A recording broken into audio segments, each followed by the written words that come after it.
Bismillahirrahmanirrahim.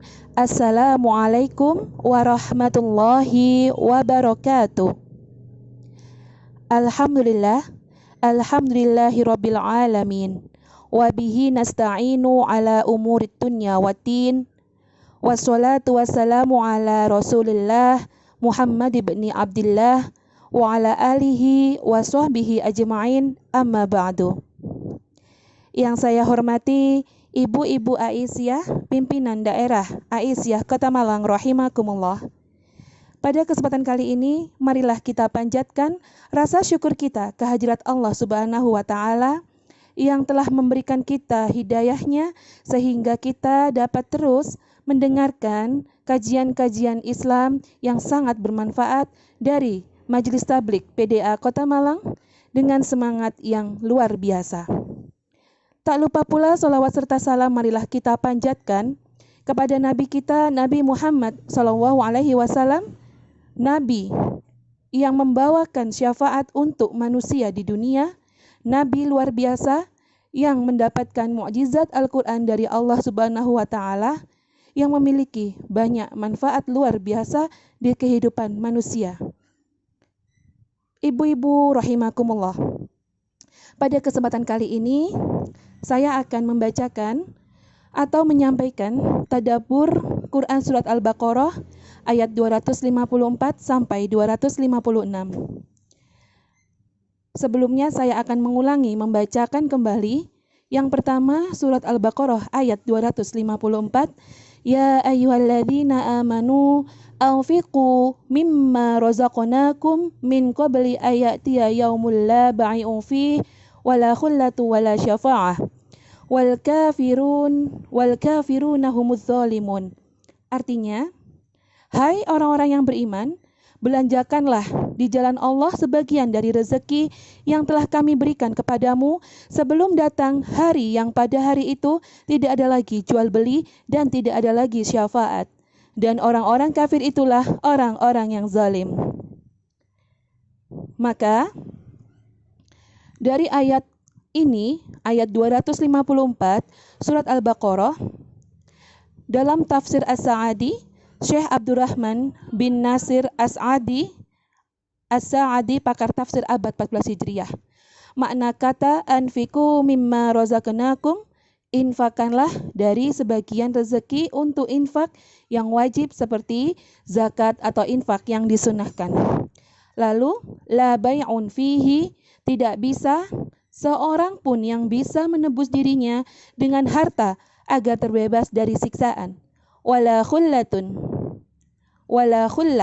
tidak ada juga pertemanan atau relasi yang bisa membantunya. Wala syafa'atun, tidak diterima syafaat kecuali dengan izin Allah bagi siapa saja yang dikehendakinya dan diridhoinya. Wal kafiruna, orang-orang kafir yang enggan membayar zakat dan hak-hak yang wajib yang disyariatkan Allah, dan untuk hamba-hambanya adalah orang-orang zalim. Makna ayat, pada ayat 254 ini Allah Ta'ala memanggil hamba-hambanya yang beriman dan memerintahkan mereka untuk mengeluarkan sebagian harta atau infak di jalan Allah sebagai bentuk mendekatkan diri kepadanya dan mengumpulkan bekal sebelum hari kiamat untuk menghadapi perjumpaan dengannya, di mana tidak ada lagi tebusan maupun jual beli, tidak ada sedekah yang bermanfaat dan syafaat yang berlaku. Orang-orang yang ingkar atau kafir terhadap kenikmatan Allah dan syariat-syariatnya, merekalah orang-orang zalim yang pantas mendapatkan azab, keharaman, dan kerugian. Maka pelajaran dari ayat 254 ini adalah kewajiban untuk berinfak di jalan Allah dari hasil yang Allah rezekikan kepada hambanya. Lalu yang kedua, peringatan agar tidak lalai melakukan sebab keberhasilan pada hari kiamat pada saat tidak ada tebusan ataupun teman dekat yang berguna, tidak ada lagi syafaat. Di antara sebab terbesar adalah beriman dan beramal soleh, serta mengeluarkan harta untuk sedekah dalam rangka mendekatkan diri kepada Allah Ta'ala dalam jihad dan lainnya. Baiklah, ibu-ibu hebat rahimakumullah, saya akan melanjutkan, yaitu Surat Al-Baqarah ayat 255. A'udzu billahi minasyaitonir rajim. Bismillahirrahmanirrahim. Allahu la ilaha illa huwal hayyul qayyum. La ta'khudhuhu sinatun wa la naum. Lahu ma fis samawati wa ma fil ard. Ma dzal ladzi yashfa'u 'indahu illa bi'idznih. Ya'lamu ma baina aydihim wa ma khalfahum. ولا يحيطون بشيء من علمه إلا بما شاء وسع كرسيه السماوات والأرض ولا يؤوده حفظهما وهو العلي العظيم. Artinya, Allah tidak ada Tuhan yang berhak disembah melainkan Dia, yang hidup kekal lagi terus-menerus mengurus makhluknya, tidak mengantuk dan tidak tidur. Kepunyaannya apa yang di langit dan di bumi. Tiada yang dapat memberi syafaat di sisi Allah tanpa izinnya. Allah mengetahui apa-apa yang di hadapan mereka dan di belakang mereka. Dan mereka tidak mengetahui apa-apa dari ilmu Allah melainkan apa yang dikehendakinya. Kursi Allah meliputi langit dan bumi, dan Allah tidak merasa berat melihat keduanya, dan Allah maha tinggi lagi maha besar. Dalam kitab atau dalam tafsir As-Sa'di, Syekh Abdurrahman bin Nasir As-Sa'di, makna kata Allah, nama zat Tuhan, Tabaraka wa Ta'ala. Lalu, la ilaha illa huwa, ilah adalah sesembahan dan tidak ada sesembahan yang hak melainkan Allah. Karena Allah yang maha menciptakan, maha memberi rizki dan maha mengatur segala sesuatu. Hanya kepadanya lah segala sesuatu dikembalikan. Maka segala sesuatu yang disembah selain Allah tidak boleh diibadahi dan batil. Al-Hayyu, zat yang memiliki kehidupan yang mulia dan tidak dimiliki oleh selain Allah Ta'ala. Hal ini yang membuat Allah berkuasa, berkehendak, berilmu, mendengar, melihat, dan berbicara. Al-Qayyum, zat yang mengatur segala sesuatu yang ada di kerajaannya, baik yang di atas maupun yang di bawah bumi. Zat yang mengatur setiap jiwa apa yang mereka perbuat. Sinatu, rasa kantuk yang ada sebelum tidur. Kursiyuhu, al-kursi maknanya adalah tempat meletakkan kedua kaki. Tidak ada yang mengetahui hakikatnya kecuali Allah. Ya'uduhu, memberatkan dan menyulitkan. Makna ayatnya, ketika Allah Ta'ala mengabarkan mengenai keadaan hari kiamat, yaitu hari di mana tidak ada jual beli maupun syafaat, dan orang-orang kafir termasuk orang-orang zalim, Allah mengabarkan tentang kemuliaan, kesempurnaan, dan besarnya kekuasaannya. Dialah Allah yang pantas disembah dengan benar, dan peribadahan kepadanya lah yang menyelamatkan hamba dari kengerian hari kiamat. Allah Ta'ala berfirman, Allah zat yang tidak ada sesembahan selainnya, yaitu Allah satu-satunya zat yang pantas disembah dengan benar dan tidak ada sesembahan yang pantas disembah selainnya. Firman Allah, Al-Hayyul Qayyum, zat yang maha hidup, tidak didahului oleh kematian dan juga tidak akan didatangi kematian. Al-Qayyum artinya maha mulia yang mengurusi segala urusan makhluk. Jikalau bukan karena kekuasaannya, pastilah tidak akan tegak urusan alam semesta ini. Firman Allah, la ta'khudhuhu sinatu wa la naum, tidak mengantuk dan tidak tidur. Karena mengantuk dan tidur merupakan sifat cacat atau kurang. Padahal Allah Ta'ala zat yang memiliki kesempurnaan secara mutlak. Potongan ayat ini sebagai penjelasan dalam potongan ayat sebelumnya, di mana makhluk yang mengantuk dan tidur tidak memiliki kekuasaan terhadap seluruh makhluk. Tidak bisa memberikan penjagaan, rizki dan pengaturan. Firman Allah, lahu ma fis samawati wa ma fil ard.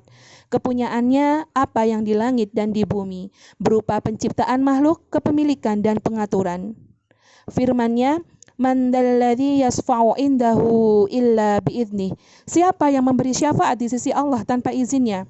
Allah Ta'ala yang memiliki segala sesuatu yang ada di langit maupun di bumi, menafikan siapapun di dunia maupun di akhirat untuk memberikan syafaat tanpa seizin darinya. Firman Allah, ya'lamu ma baina aydihim wa ma khalfahum, disebabkan oleh kelemahan total mereka. Wasi'a kursiyuhus samawati wal ard, kursi Allah meliputi langit dan bumi karena kesempurnaan zatnya. Wala ya'uduhu hifdhuhuma, tidak memberatkan atau menyulitkannya penjagaan terhadap langit dan bumi dan apa yang ada di antara keduanya dan di dalamnya.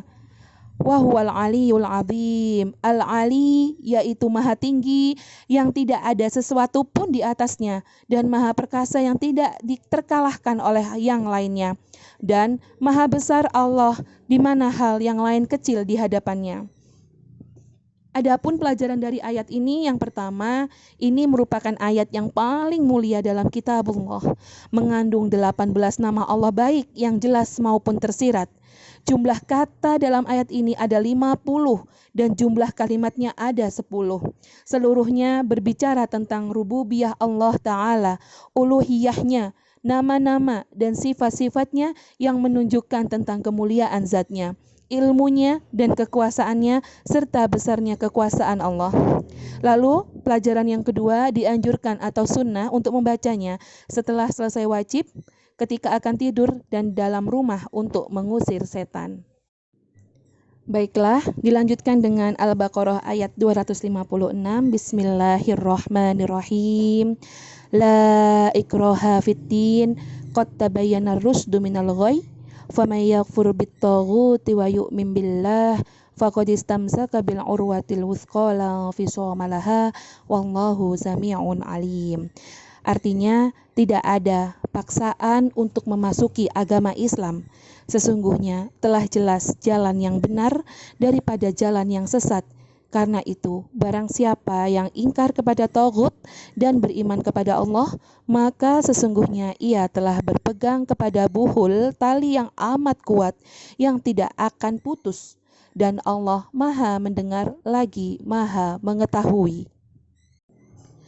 Makna kata la ikraha fiddin, tidak ada paksaan bagi seseorang untuk masuk ke dalam agama Islam. Akan tetapi, seseorang dapat memeluknya atas pilihan dan keinginannya sendiri. Ar-rusyd, petunjuk yang mengantarkan kepada kebahagiaan dan kesempurnaan hidup.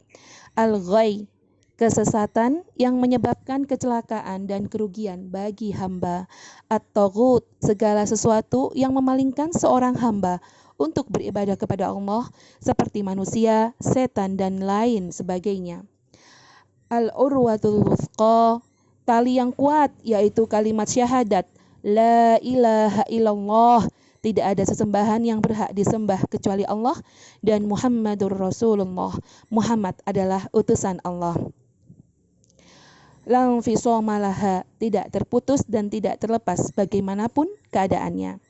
Makna ayat tersebut yaitu Allah Ta'ala mengabarkan setelah menyebutkan sifat-sifat kemuliaan dan kesempurnaannya pada ayat kursi, bahwasanya tidak ada paksaan untuk masuk ke dalam agama Islam. Hal itu terjadi saat beberapa orang Ansor memaksa anak-anak mereka yang beragama Yahudi dan Nasrani untuk masuk agama Islam. Oleh karena itu, dua pemeluk agama itu dan yang semisal dengan mereka harus membayar jizyah dan mereka tetap di atas agamanya, tidak keluar dari agama itu kecuali atas pilihan dan keinginannya sendiri. Sedangkan para penyembah berhala dan orang-orang yang tidak memiliki agama selain kesyirikan dan kekufuran, mereka diperangi sampai mau masuk ke dalam Islam, untuk menyelamatkan mereka dari kebodohan dan kekufuran serta kesesatan dan kerugian yang mereka sandang. Kemudian Allah Ta'ala mengabarkan bahwa Dia menurunkan Al-Quran, mengutus Rasul-Nya dan menolong wali-walinya, akan tersingkaplah petunjuk atas kesesatan dan kebenaran atas kebatilan. Bagi orang yang mengingkari taghut, yaitu setan, yang senantiasa menghiasi peribadahan kepada berhala, dan ia beriman kepada Allah serta mengucapkan 2 kalimat syahadat, maka sungguh ia telah berpegang teguh dengan agama dan tali yang sangat kuat. Namun bagi siapa yang terus di atas kekufuran kepada Allah dan beriman kepada Tagut, sama saja ia telah berpegang teguh dengan tali yang lebih rapuh dari sarang laba-laba. Allah Maha mendengar perbuatan hamba-hambanya dan Maha mengetahui niat-niat mereka serta amalan-amalan yang tersembunyi, dan Allah akan membalas setiap orang sesuai dengan perbuatannya. Pelajaran dari ayat tersebut yang pertama, orang-orang ahli kitab yang dihukumi semisal mereka tidak seperti Majusi dan Sobiah, tidak dipaksa untuk masuk Islam, kecuali atas dasar pilihan mereka sendiri. Dan mereka harus membayar jizyah atau upeti, sehingga mereka tetap dalam agamanya. Lalu yang kedua, agama Islam seluruhnya adalah petunjuk, sedangkan selainnya adalah kesesatan dan kebatilan. Yang ketiga, meninggalkan keburukan didahulukan dibandingkan berhias dengan hal yang utama. Lalu yang keempat, makna la ilaha illallah adalah beriman kepada Allah dan mengikuti tagut atau sesembahan selain Allah. Baiklah ibu-ibu yang berbahagia, demikian tafsir dari atau terjemahan dari Surat Al-Baqarah ayat 254 sampai 256. Terima kasih atas segala perhatian ibu-ibu sekalian. Semoga apa yang saya sampaikan dapat bermanfaat bagi kehidupan kita semua dan menambahkan keimanan serta ketakwaan kita kepada Allah Subhanahu wa taala. Demikian dari saya. Mohon maaf atas segala khilaf yang saya lakukan. Nasrun minallah wa fathun qarib. Wassalamualaikum warahmatullahi wabarakatuh.